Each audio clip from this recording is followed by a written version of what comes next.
देवं कंसचाणूरमर्दनम् देवकी परमानन्दम् कृष्णं वन्दे जगद्गुरुम् देवकी परमानन्दम् कृष्णं वन्दे जगद्गुरुम्।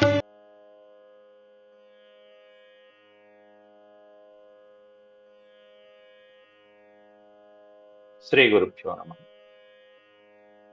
వ్యాస విరచిత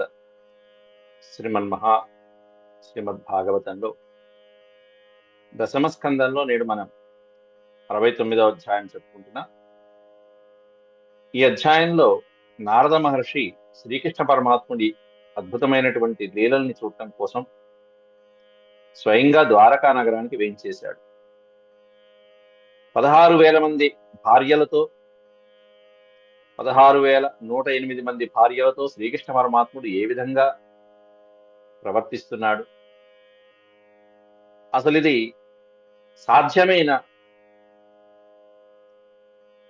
ఆ ప్రభు ఏ విధంగా ఎవరి దగ్గర ఎలా ప్రవర్తిస్తున్నాడో తనివి తీరా చూడటం కోసం అని చెప్పేసి నారదుడే స్వయంగా వచ్చి వేయించేసి ఒక్కొక్క గృహంలోకి వెళ్ళి పరమాత్ముని యొక్క దర్శనం చేసుకుంటూ ఆయన్ని స్తుతిస్తూ ఆ తర్వాత తన లోకానికి వెళ్ళటం అనేది ఈ అధ్యాయంలో ప్రస్తావించడం జరిగింది. అయితే నేడు చెప్పుకోబోయే అంశంలో ఆ వచ్చినటువంటి దేవర్షి నారదుణ్ణి శ్రీకృష్ణ పరమాత్ముడు ఏ విధమైనటువంటి అతిథి సత్కారాలు చేశాడు, ఒక సామాన్య గృహస్థుడుగా తన ధర్మాన్ని ఎలా ఆచరించి మనకి చూపించాడో దీని నుంచి మనం తెలుసుకోవాలి. పరమాత్ముడంతటి వాడు నారదుడికి ఎలా అతిథి సత్కారం చేశాడు, ఆయన పాదాలు ప్రక్షాళన చేసి ఆ పాద జలాన్ని శిరసున ధరించాడు శ్రీకృష్ణ పరమాత్ముడు. అది ఎంత గొప్పగానో వర్ణించారు ఈ శ్లోకాలలో. దేనికోసం అంటే ఈ విధంగా చేయాలని మనకి చెప్పడం కోసం. గృహస్థుడి యొక్క బాధ్యతలు ఎలా ఉంటాయి, అతిథి పట్ల మనం ఎలా ప్రవర్తించాలి, అందులో బ్రాహ్మణోత్తములు వస్తే ఎలా ఉండాలి, అందులో మహర్షులు వస్తే ఎలా ఉండాలి, దేవర్షి నారదుడు లాంటి వాళ్ళు వస్తే ఇంకెలా ఉండాలి అనేటువంటిది శ్రీకృష్ణ పరమాత్ముడు చేసినటువంటి ఈ అతిథి సేవ నుంచి మనం తెలుసుకోవాల్సిన అంశాలు. ముందుగా భగవత్ స్మరణ చేసుకుని ప్రారంభించుకుందాం. ఓ శుక్లాంబరధరం విష్ణుం శశివర్ణం చతుర్భుజం ప్రసన్నవదనం ధ్యాయేత్ సర్వవిఘ్నోపశాంతయే. వ్యాసం వసిష్ఠనప్తారం శక్తేః పౌత్రమకల్మషం పరాశరాత్మజం వందే సుఖతాతం తపోనిధిం. వ్యాసాయ విష్ణురూపాయ వ్యాసరూపాయ విష్ణవే నమో వై బ్రహ్మనిధయే వాసిష్ఠాయ నమో నమః. నారాయణం నమస్కృత్య నరం చైవ నరోత్తమం దేవీం సరస్వతీం వ్యాసం తతో జయముదీరయేత్. హరి ఓం. మనం ఈ 69వ అధ్యాయంలో పూర్వపాఠంలో మనం 11-12 శ్లోకాల వరకు పూర్తి చేసుకున్నాం. 11 శ్లోకాల వరకు నారద మహర్షి పరబ్రహ్మ ఎంతో ఉత్సాహంతో తన తండ్రి అయినటువంటి శ్రీ మహావిష్ణువు యొక్క స్వరూపం భూలోకంలో కృష్ణావతారమై ఉద్భవించి ఇంతమంది భార్యలతో ఆయన సలుపుతున్నటువంటి చక్కటి గృహస్థ ధర్మ బాధ్యతలు ఏ విధంగా ఉన్నాయనేటువంటిదంతా చూసి బ్రహ్మ ముచ్చటపడితే పితామహుడైనటువంటి బ్రహ్మదేవుడు అది తెలుసుకున్నటువంటి నారద బ్రహ్మ భూలోకానికి వచ్చి స్వయంగా నేను వీక్షిస్తున్నాను అని చెప్పి ఆనందపడిపోతూ ద్వారకా నగరానికి రావటం. నిన్న 10 శ్లోకాలలో అద్భుతమైనటువంటి ద్వారకా నగర సౌందర్య వర్ణన ఎలా ఉంది అనేది, నగర వర్ణన, ఒక రాష్ట్రానికి క్యాపిటల్ అంటాం చూసారా, రాజధాని, అలాంటి ఉన్నా ఎలా ఉండాలి అనేటువంటిది కూడా చెప్పేటువంటి తీరులో ఉన్నాయి ఆ శ్లోకాలన్నీ కూడా. ఆ భవనాలు ఎలా ఉండాలి, రహదారులు ఎలా ఉండాలి, ఉద్యానవనాలు, వనాలు, ఉపవనాలు, సరోవరాలు అవన్నీ ఎలా ఉన్నాయనేటువంటిది కూడా పూర్వ శ్లోకాల్లో వర్ణించారు. అలా వస్తూ నారదుడు ఒక అంతఃపురంలో ప్రవేశించాడు. అక్కడ ఆయన వెళ్తున్నటువంటి దోవలోనే ఏదో గృహంలో చక్కగా కాళీయందులు గల్లిగల్లుమంటూ ఆ కంకణాలు పెట్టుకున్నటువంటి గాజులు, వలయములు మొదలైనటువంటి వాటి శబ్దాలు విని, ఇదిగో ఇక్కడ ఎవరో కృష్ణ పరమాత్ముని సేవిస్తున్నటువంటి వాడు కనిపిస్తున్నట్టున్నారు, వెళ్దామని చెప్పి ఆ శబ్దాన్ని ఆలకించుకుంటూ లోపలికి వెళ్ళాడు నారదుడు. కనక కంకణ ఝణ ఝణత్కార కలిత చంద్రబింబాననాహస్త జలక ఘటిత చామరోద్భూత మారుత చలిత చికుర పల్లవుని కృష్ణు వల్లవీ పల్లవు విని అన్నాడు. ఏమిని లోపలికి వెళ్ళాడయా కృష్ణుడు నారదుడు అంటే, అక్కడ లోపల అద్భుతమైనటువంటి దాసదాసీజనుడు. ఎటువంటి దాసదాసీజనుడు నిన్న మనం పూర్తి చేసుకున్న 11వ శ్లోకంలో అనేకమైనటువంటి అలంకారాలతో చక్కగా పట్టు పీతాంబరాలతో ఉన్నటువంటి అద్భుతమైన వస్త్రాలతో ధరించి అనేకమైనటువంటి స్వర్ణ ఆభరణాలని, హారాలని ధరించినటువంటి దాసీజనంతో కూడుకున్నారు ఆ భవనాలలో. ఎవరు? సేవకురాండ్రు. అట్లా ఇక్కడ చెలికత్తెల యొక్క చక్కటి కాళీయందలు వాటి యొక్క సుందరమైనటువంటి నినాదాలతో నిండి అద్భుతమైనటువంటి మంజులమైనటువంటి మణిదీప మాలికలతో వెలుగొందే అద్భుతమైనటువంటి ఆ అందగత్తెల యొక్క సౌధంలో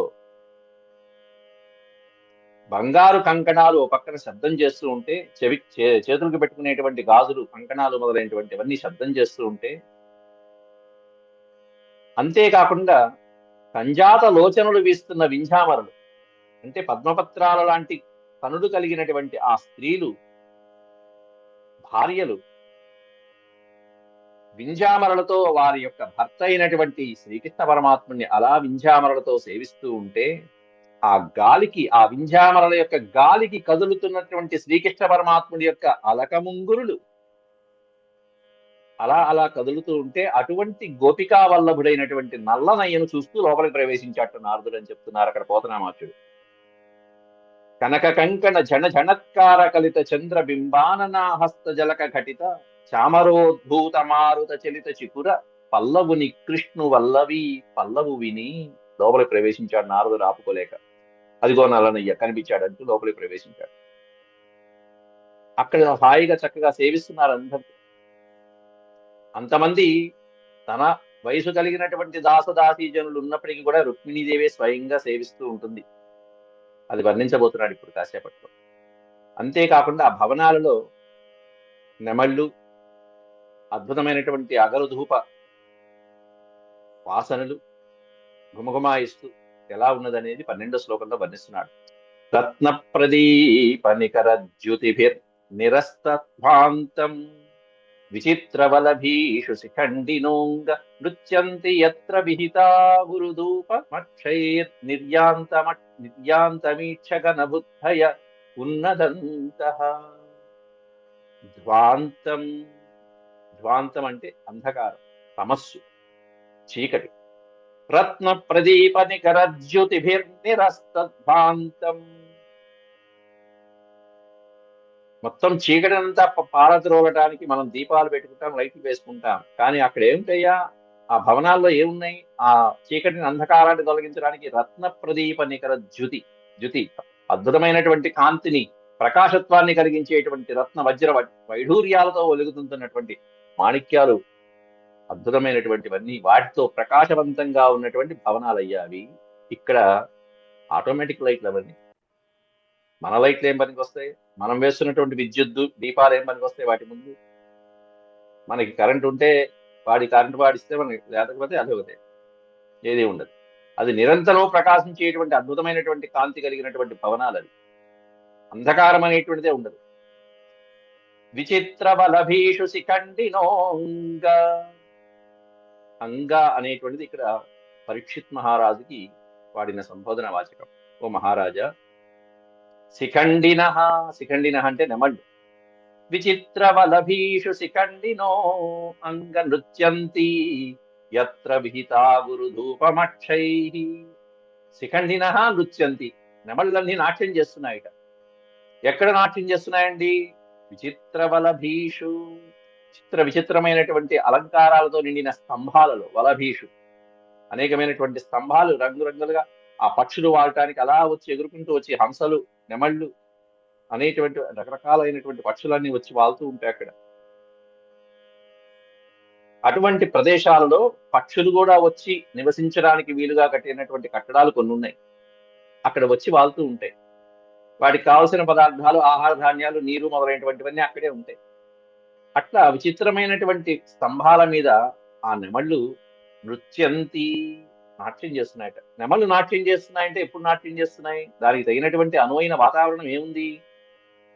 మేఘాలు వచ్చాయా? ఏమన్నా వర్షాలు పడుతున్నాయా? కాదండి. లోపల నుంచి వస్తున్నటువంటి అద్భుతమైన సువాసనతో వెదజల్లుతున్నటువంటి అగరబత్తుల యొక్క సాంబ్రాణి యొక్క ధూపాలు మేఘాల్లాగా అనిపించాయి వాటికి. యత్ర విహితాగురు ధూపమక్షై, విహిత అగరు ధూపాలు. మనం సాంబ్రాణి వేశామంటే ఇల్లంతా ఓ భగ్గున పొగొస్తూ ఉంటుంది. ఎంతసేపు వస్తుంది? 5 నిమిషాలు అంతే మహా అయితే. ఆ సాంబ్రాణి ధూపం వేస్తే, ఇంకా ఎక్కువ వేస్తే మనం భరించలేం. కాబట్టి విహిత అగరు ధూపమక్షై నిర్యాంతమీక్ష్య, అవి ఎలా ఉన్నాయి? అలా వస్తున్నటువంటి అద్భుతమైనటువంటి అవన్నీ కూడా వస్తున్నటువంటివి ఘన బుద్ధయ. ఘనము అంటే మేఘాలు అనేటువంటి బుద్ధయ. మేఘాలేమో ఇవన్నీ మేఘాలు కదా, కాబట్టి మేఘం వచ్చిందంటే వర్షం పడుతుంది కదా, వర్షం పడితే మనం నాట్యం చేసుకోవాలి కదా అని చెప్పన్నట్టుగా ఈ శిఖండిలు మేఘాలనేటువంటి అపోహతో వస్తున్నటువంటి ఆ కిటికీల రంధ్రాల నుంచి వస్తున్నటువంటి అగరు ధూపాల యొక్క ఆ పొగలకి మేఘాలు అనుకుని అవి నాట్యం చేస్తుంటే ఎంత బాగుందో. అలా నాట్యం చేస్తున్నప్పుడు ఏం చేస్తాయి? ఉన్నదంత ఉత్ ఉన్నదంత, ఈ పదాన్ని విడిస్తే ఉత్ నదంత. నదంత అంటే చక్కగా గంభీరంగా దాన్ని పాటలు పాడటం అంటే చూస్తే ధ్వని చేయటం, శబ్దం చేయటం. ఉత్ నదంత, పైకి ఉచ్చై నదంత అని అంటారు.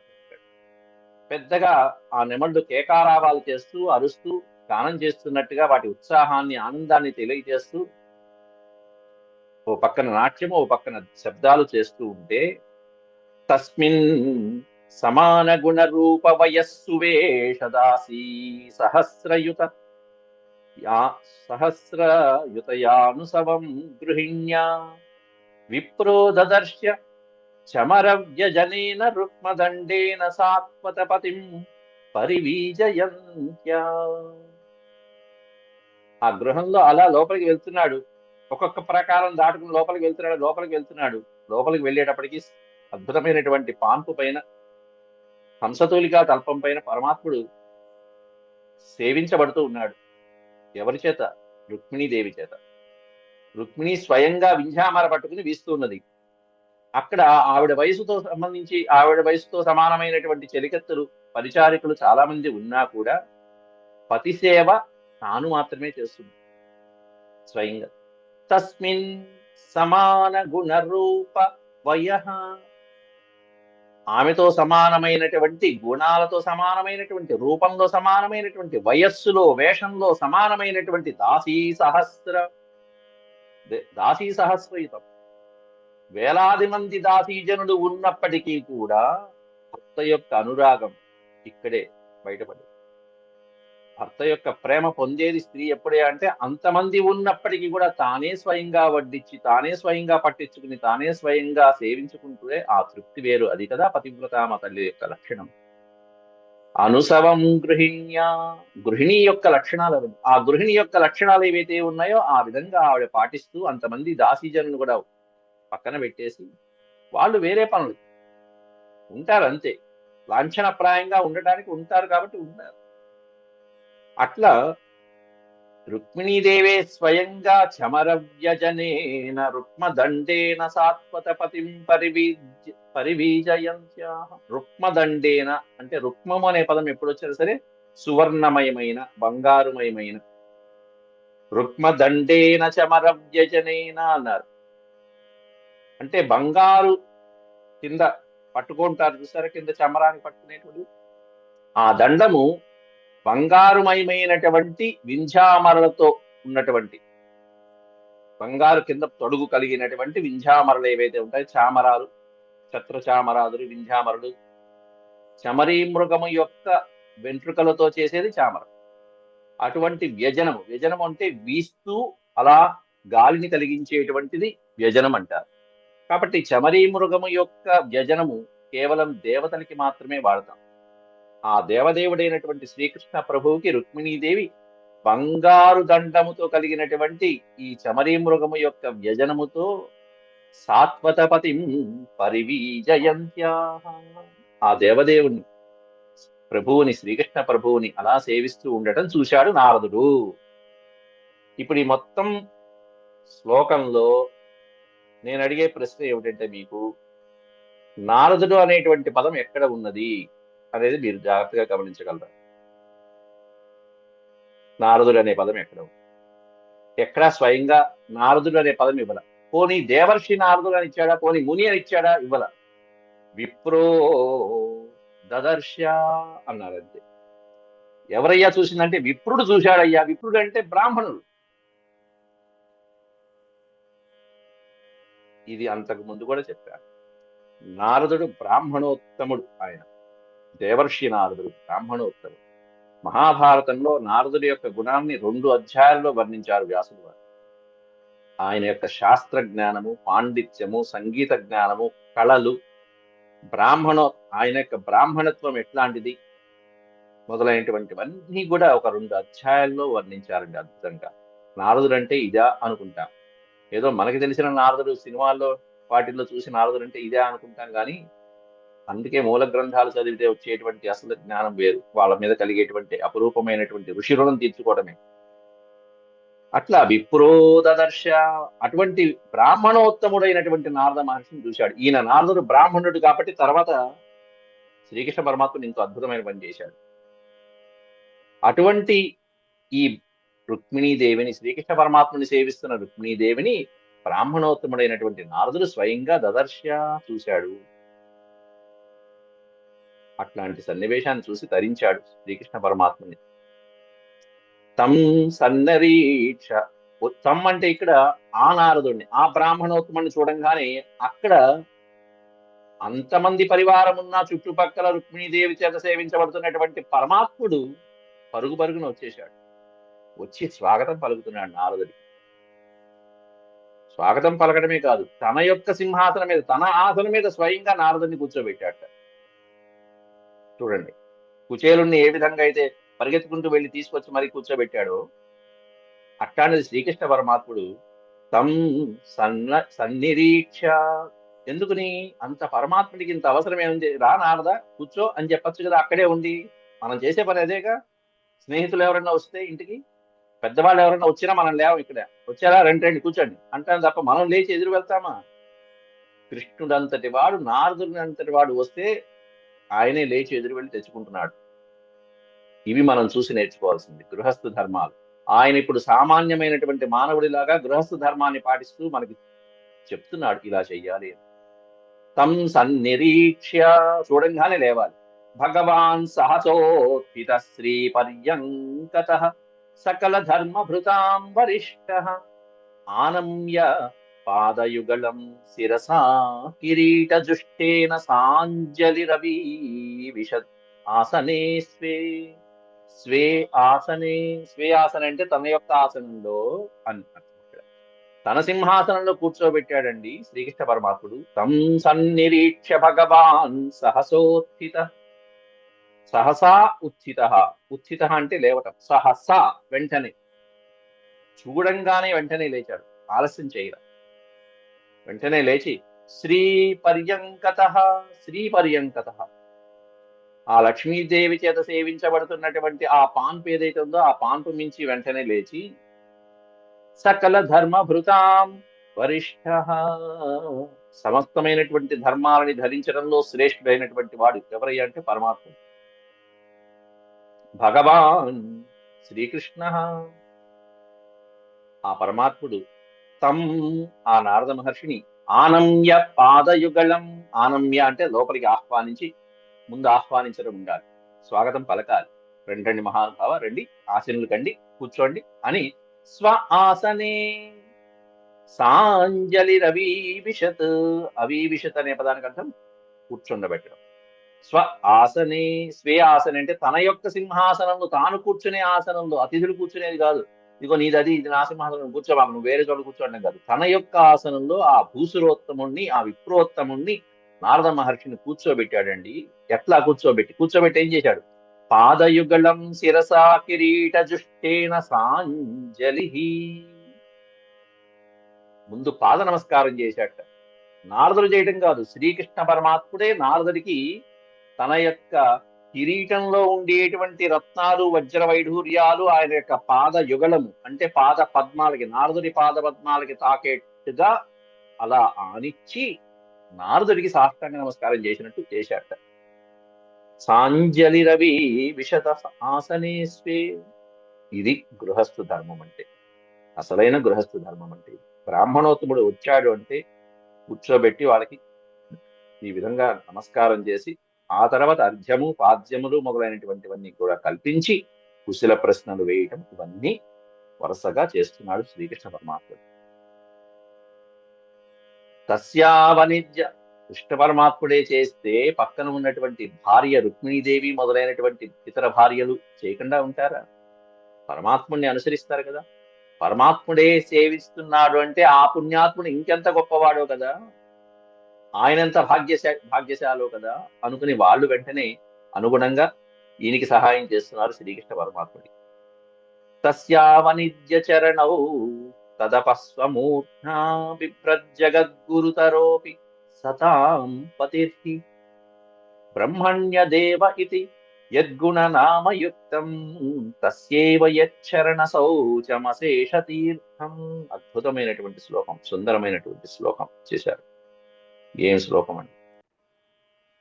మొత్తం ఆ పవిత్రమైనటువంటి గంగా జలములు పుట్టినటువంటి ఏ స్వామి పాదమైతే ఉందో, బ్రహ్మ కడిగిన పాదము, బ్రహ్మమురారి నీ పాదము అని ఎవరైతే కీర్తించారో అటువంటి పాదపద్మాలు కలిగినటువంటి శ్రీ మహావిష్ణువే స్వయంగా నారదుడి యొక్క పాదపద్మాలని ప్రక్షాళన చేసి ఆ పాదతీర్థాన్ని తన శిరస్సును తల్లుకుంటున్నట్ట. ఇక్కడ మునివరు పాదాంబుజములు తన చారు కిరీటమణి వితానము శోకన్. తన సుందరమైనటువంటి కిరీటంలో ఉండేటువంటి మణుల యొక్క కాంతులు ఆయన యొక్క పాదాలకి తాకేట్టుగా నమస్కారం చేసి, మునివరు పాదాంబుజములు తన చారు కిరీటమణి వితానములు శోకన్ వినమితుడై నిజ సింహాసనమున కూర్చొండబెట్టి సద్వినయమునన్. ఏం చేశాడు? తన పాద కమల తీర్థంబున లోకములన్ పవిత్రముగా చేయు. తన పాదకమల తీర్థాలతో సమస్త లోకాలని పావనం చేసే స్వామి ఈయన విష్ణుమూర్తి. తన పాదకమల తీర్థంబున లోకములన్ పవిత్రముగా చేయు పురాతన మౌని నారాయణ మహర్షి. పురాతన మౌని లోకగురుడం ముని పదతీర్థము మస్తమున ధరించెన్. అటువంటి శ్రీ మహావిష్ణువు రూపంలో ఉన్న ఈ కృష్ణ పరమాత్ముడు వచ్చినటువంటి నారదుడి యొక్క పాద ప్రక్షాళన జలాలని ఆయన మస్తకమును ధరించాడయ్యా. ఏం అదృష్టం నారదుడిది. కాబట్టి బ్రాహ్మణోత్తముడు ఆ నారదుడి యొక్క పాదపద్మాలని గ్రహించడం ఓ పక్కన అతిథి సత్కారం చేసినట్టయింది, గృహస్థు ధర్మాన్ని పాటించినట్టయింది, లోకాలకి మనకి చాటి చెప్పడమైంది, మహర్షి యొక్క సేవ చేసిన భాగ్యం కలిగింది. అట్లా తస్యావనిజ్య చరణౌ తదపస్వమూర్ధ్నా బిభ్రత్ అంటే ధరించుట. తస్య అవనిజ్య చరణౌ అన్నారు అక్కడ. తదపహ, అపహ అనే పదానికి అర్థం నీరు. ఆ పరమాత్ముడి యొక్క, ఆ మహర్షి యొక్క పాద ప్రక్షాళన చేసినటువంటి నీరేదైతే ఉందో అది స్వమూర్ధ్నాభిభ్రత్, తన యొక్క శిరస్సును ధరించాడయ్యా. ఎవరు ధరించింది? జగద్గురు, జగత్తుకే గురువు అయినటువంటి వాడు. కాదండి, జగద్గురు కాదు, జగద్గురు తరతమ భేదాలు అంటారు చూసారా, తర అని పెట్టారు, సూపర్లేట్. కాబట్టి జగద్గురు జగద్గురువులలో మిక్కిలి శ్రేష్ఠుడైనటువంటి వాడు, మొట్టమొదటి వాడు ఎవరైతే ఆద్యుడు ఉంటాడో ఆయన. అటువంటి ఆ శ్రీకృష్ణ పరమాత్ముడు జగద్గురువు అయినప్పటికీ కూడా ఆయన ఈ నారదోత్తముడి యొక్క పాదపద్మాలు కడిగి అలా స్వమూర్ధ్నా బిభ్రత్. అంతేకాకుండా ఎట్లాంటి శ్రీకృష్ణుడో చెప్తున్నాడు ఇంకా. జగద్గురువులకే గురువు, గురువులకే గురువు. సతా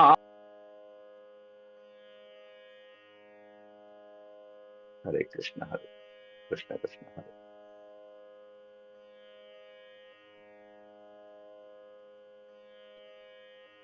సతాం పతిర్హి, సతాం అంటే సత్పురుషులైనటువంటి వాళ్ళకి పతి, నాథుడైనటువంటి వాడు, సత్పురుషులకి ఆరాధ్యమైనటువంటి దైవం. బ్రహ్మణ్యదేవ, బ్రహ్మణ్యదేవ అంటే వేదవేత్తలైనటువంటి బ్రాహ్మణోత్తములకి ఆరాధ్య దైవం. బ్రహ్మణ్యదేవ అనేటువంటి బిరుదు కలిగినటువంటి వాడు బ్రహ్మణ్యదేవ. ఎవరు బ్రాహ్మణుడు అంటే వేద వేదాంగాలని కూడా అవపోసన పట్టి స్వాధ్యాయ ప్రవచనాలతో చక్కగా వేదాలు యజ్ఞయాగాదులతో వాళ్ళ కర్మలు యథావిధిగా నిర్వర్తించేటువంటి ఎవరైతే ఉంటారో వాడు బ్రాహ్మణోత్తముడు. అట్లాంటి వారికి దేవుడు బ్రహ్మణ్యదేవ ఇది. యద్గుణనామయుక్తం, యద్గుణనామయుక్తం, ఏ గుణాలైతే ముఖ్యమైనటువంటి దేవతా గుణాలు ఉంటాయో రామాయణంలో చెప్తారు 16 గుణాలు. ఇటువంటి 16 గుణాలు కలిగినటువంటి వాడు ఎవరున్నారయ్యా అంటూ అడుగుతాడు నారదుడిని వాల్మీకి మహర్షి. ఇదిగో ఉన్నాడయ్యా శ్రీరామచంద్రుడు. అట్లా ఏ గుణాలైతే ఉన్నాయో అటువంటి సమస్తమైనటువంటి దివ్య గుణాలకి కూడా నామయుక్తం, ఆ గుణాలకి పేరుకి తగినటువంటి రూపం అండి మా వాడిది, మా కృష్ణయ్యది, మా కన్నయ్యది. ఏ గుణాలైతే ఉన్నాయో ఆ గుణాల యొక్క నామానికి తగినటువంటి యుక్తమైనటువంటి రూపం కలిగినటువంటి వాడు. అంటే సకల సద్గుణాలకి వాటి పేర్లకి వాటి నామాలకి తగిన రూపం. అటువంటి ఒక రూపంతో అడిగితే మా కృష్ణయ్యనండి అన్నట్టుగా ఉన్నటువంటి శ్రీకృష్ణ ప్రభువు. తస్యేవ యచ్చరణ శౌచమశేష తీర్థం, యచ్చరణ శౌచం, ఎవరి యొక్క చరణముల యొక్క తీర్థము చేత సమస్త లోకాలు అశేషమైనటువంటి లోకాలన్నీ శౌచమవుతున్నాయో, పావనమవుతున్నాయో, పవిత్రమవుతున్నాయో అటువంటి తీర్థం కలిగినటువంటి స్వామి పాదపద్మాలు కలిగినటువంటి ఆ స్వామి ఈ మహర్షి యొక్క చరణ పాద పద్మాలని తన శిరస్సును ధరిస్తున్నాడంటే నారదుడి యొక్క అదృష్టం అనాలా, నారదుడు అంత గొప్పవాడనాలా, లేకపోతే పరమాత్ముడు మనకి చూపిస్తున్నటువంటి గృహస్థ ధర్మాలనాలా? ఏమి అద్భుతమైనటువంటి ధర్మాలండి. ఎందుకంటే పైన చెప్పాడు భూసురోత్తముడు అని చెప్పి, విప్రహ అని చెప్పారు. పై శ్లోకంలో ఎక్కడ నారదుడు అనే పేరు లేదు, విప్రహ అనే పదం తప్ప. అటువంటి బ్రాహ్మణోత్తముడైనటువంటి నారద మహర్షికి పాద ప్రక్షాళన చేసి ఆయన శిరస్సును ధరించాడు. అన్నింత వేలాది మంది దాసదాసీ జనులు ఉన్నప్పటికీ కూడా ఏమాత్రం మొహమాటం లేదు, భార్య ముందు మొహమాటం లేదు, తాను బ్రాహ్మణోత్తముణ్ణి ఆదరించాలి అంతే. ఇది కృష్ణుడి నుంచి మనం నేర్చుకోవాల్సింది. సంపూజ్య దేవ ఋషివర్యం, ఋషి పురాణో నారాయణో నరసఖో విధినోదితేన వాణ్యాభిభాష్య మితయామృతమిష్టయాతం ప్రాహ ప్రభో భగవతే కరవామ హే కిం అన్నాడు. కుశల ప్రశ్నలు వేసి ఆహ్వానము, ఆసనము, అర్ఘ్యపాద్యాదులన్నీ అయిపోయిన తర్వాత, ఆచమనం అయిపోయిన తర్వాత అప్పుడు కుశల ప్రశ్నలోకి రావాలి. ముందే తలుపు తీయంగానే బయట నుంచే ఏం బాగున్నారో, ఏమైనా పనుందా, నాతో ఏమైనా పనుందా అని అడుగు. ముందు లోపలికి రావాలి. కాబట్టి ఆ భూసురోత్తముడైనటువంటి నారద మహర్షిని సంపూజ్య చక్కగా పూజించి ఆయన అర్హతకి తగ్గట్టుగా పుష్పాలతో, దేవతా పుష్పాలతో చక్కగా పూజించి పారిజాతం కొట్టుకొచ్చాడుగా. దేవ ఋషివర్యం అందుకే దేవర్షి అనకుండా దేవ ఋషులలో వర్య శబ్దం శ్రేష్ఠతావాచకం. దేవ ఋషులలో శ్రేష్ఠుడైనటువంటి దేవ ఋషి అయినటువంటి నారద మహర్షిని ఋషి పురాణ, ఈ పురాణ ఋషి ఎవరు? నారాయణ ఋషి. పురాణ ఋషి అంటే పూర్వం ఈయన ఋషి కదా, ఆ ఋషిని ఈ ఋషి పూజిస్తున్నాడయ్యా. ఎంత బాగుందో చూడండి ఆ కవిత్వం. ఈయన నారాయణుడు, నరనారాయణులు అనేటువంటి వాళ్ళు వేలాది సంవత్సరాలు ఆ బదరీవనంలో తపస్సు చేసినటువంటి పురాణ ఋషి ఎవరై అంటే శ్రీకృష్ణ ప్రభు. అటువంటి ఋషి దేవఋషి వర్యుడైనటువంటి నారద ఋషిని సంపూజ్య నారాయణో నరసక. ఎవరి పురాణ ఋషి అంటే దానికి క్లారిఫికేషన్ ఇస్తున్నాడు మనకి. నారాయణుడు, సాక్షాత్ నారాయణ ఋషి, నరసఖుడు ఆయన. నరసకుడు అంటే ఎవరిక్కడ నరుడు? మానవ సకుడనే కాదు, నరోత్తముడైనటువంటి అర్జునుడికి స్నేహితుడు బావ. నరనారాయణులు పక్కనే మీరు ఒక్కసారి చూసుకోండి. నారాయణో నరసఖో విధినా ఉదితేన, విధినా ఉదితేన. విధినా అనే పదానికి అర్థం అక్కడ శాస్త్రబద్ధంగా, శాస్త్రబద్ధంగా ఉదితేన చెప్పినటువంటి, శాస్త్రాలలో ఎలా అయితే అతిథి సేవ చేయాలి, బ్రాహ్మణ సేవ చేయాలనేది శాస్త్రాల్లో చెప్పినట్టుగా, వేద ప్రకారం చెప్పినట్టుగా ఆయన్ని పూజించి సంపూజ్య, తర్వాత కుశల ప్రశ్నలు అడిగి మీ ప్రయాణం బాగా సాగిందా, ఎక్కడ ఏమి ఇబ్బందులు లేవు కదా, అందరూ కుశలంగా ఉన్నారా, పైన మన వాళ్ళందరూ కుశలంగా ఉన్నారా, క్షేమ సమాచారాలు అని ఎటువంటి వాక్కుతో వాణ్యాభిభాష్య మితయామృతమిష్టయాతం. అమృతం ఇష్టయా అంటున్నారు అక్కడ. అమృతముతో నిండినటువంటి, అమృతమిష్టయ అమృతంతో నిండినటువంటి వాణ్య అభిభాష్య, అటువంటి మధురమైనటువంటి వాక్కులతో, అమృతం నిండిన వాక్కులతో చక్కగా, ఎన్నాళ్ళైందో కదా ఈయన ఇటువంటి మాట విని అంటూ నారదుడు పొంగిపోవాలి, ఉబ్బి తబ్బిబ్బైపోవాలి. అక్కడి నుంచి కదలటానికి లేదు, ఇంకా ఇంకో పక్కింటికి కూడా వెళ్ళటానికి లేదు. ఏదో 16,000 ఇళ్ళు కవర్ చేద్దామని వచ్చాడు. ఒక ఇంటిని వదిలిపెట్టి రెండో ఇంటికి కూడా వెళ్ళలేనంత మధురమైనటువంటి అమృత వాక్కులు కురిపిస్తున్నాడు ఇక్కడ స్వామి. అటువంటి వాణ్యా అభిభాష్య మితయా, ఇది చాలా ముఖ్యమైనటువంటి విషయం. ఎలా మాట్లాడాలి వచ్చిన వాళ్ళతో? ముందు కుశల ప్రశ్నలు వేసినప్పుడు కూడా మనం మితంగా మాట్లాడాలి, వాళ్ళకి చెప్పడానికి ఎక్కువ అవకాశం ఇవ్వాలి. దీనికి రివర్స్ లో ఉంటారు కొన్ని గృహాల్లో, మీరు గమనించండి. వచ్చిన వాడిని చెప్పనివ్వరు, ముందు మనమే చెప్పాలి. అంటే మా తాతల ముగ్గురు అన్నట్టుగా ఇక మనం వేసుకోవడమే, మన హిస్టరీ మనం చెప్పుకోవడమే. అది కాదు, వచ్చిన వాళ్ళకి ఎక్కువ అవకాశం ఇవ్వాలి, మనం మితంగా మాట్లాడు. మితయా అమృతమిష్టయా తం ప్రాహ ప్రభో, తం ప్రాహ ప్రభో. ఆ పరమాత్ముడు అయినటువంటి శ్రీకృష్ణుడు నారదుడితో అంటున్నాడు, భగవతే, హే నారద మహర్షి, కిం కరవామ, ఆజ్ఞాపించండి మహానుభావ, ఏం చేయమంటారు? మీకోసం ఏం చేయమంటే అది చేస్తాం. ఏం చేయమంటారు చెప్పండి అని అడగంగానే, ఏ పని పంచిన చేయుదు, నువ్వు ఏ పని చెప్తే ఆ పని చేస్తానండి అన్నాడు పోతన గారు.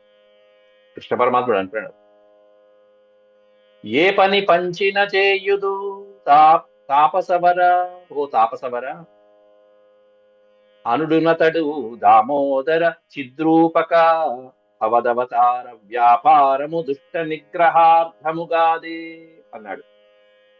ఏ పని చేయమంటారు, సెలవు ఇవ్వండి, చేతులు కట్టుకుని వినయంగా అడిగినట్టుగా అడిగాడు. నాయన నారదుడికి ఇంకేం చెప్తాడు ఇంకా?